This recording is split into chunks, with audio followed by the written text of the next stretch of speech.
সোমবার কমলপুরে সিআইটিইউ এবং সিপিআইএম দলের পক্ষ থেকে দেশের স্বরাষ্ট্রমন্ত্রীর দেশের সংবিধান রচয়িতা ডক্টর বি.আর. আম্বেদকর সম্বন্ধে কুরুচিকর মন্তব্যের পরিপ্রেক্ষিতে দেশের স্বরাষ্ট্রমন্ত্রীর পদত্যাগ এবং শ্রমিকদের 12 দফা দাবিতে মহকুমা ম্যাজিস্ট্রেটের নিকট ডেপুটেশন প্রদান করা হয়। তার আগে শহরে একটি বিক্ষোভ মিছিল সংঘটিত হয়।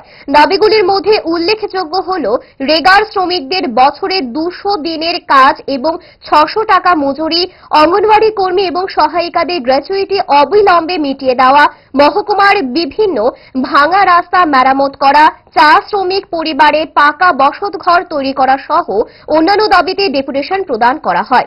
ডেপুটেশন গ্রহণ করেন এসডিএম এর দায়িত্বে থাকা ডিসিএম ধনঞ্জয় চাকমা।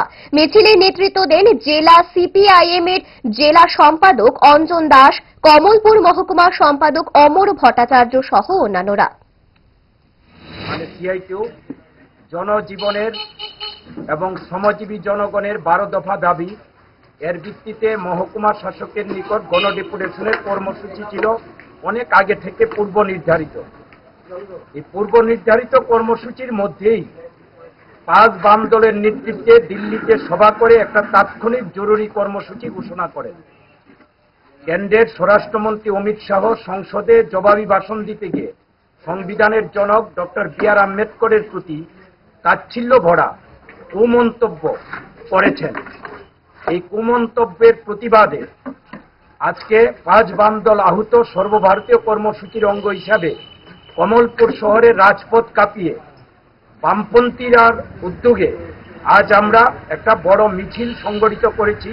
কেন্দ্রীয় স্বরাষ্ট্রমন্ত্রী অমিত শাহকে পদত্যাগ করতে হবে। স্বর্ণকমল জুয়েলার্স এর উইন্টার ফেস্টিভ্যাল 20 থেকে 31 ডিসেম্বর হতে চলেছে বিগেস্ট সলিটার ডায়মন্ড শো, যেখানে থাকবে নর্থ ইস্টের biggest single stone and multi stone large diamond showcase. পাবেন সোনার গয়নার মজুরিতে 20% অফ আর হীরের গয়নার মজুরিতে 100% অফ। তাছাড়াও প্রত্যেকটি কেনাকাটায় শর্ট গিফটস। অফারের দিনগুলোতে প্রতিদিন শোরুম খোলা থাকবে। আজই আসুন আমাদের আগরতলার showroom Hariganga Basak road near Kaman Chowmuhani এবং Udaipur showroom central road opposite Chowk বাজার।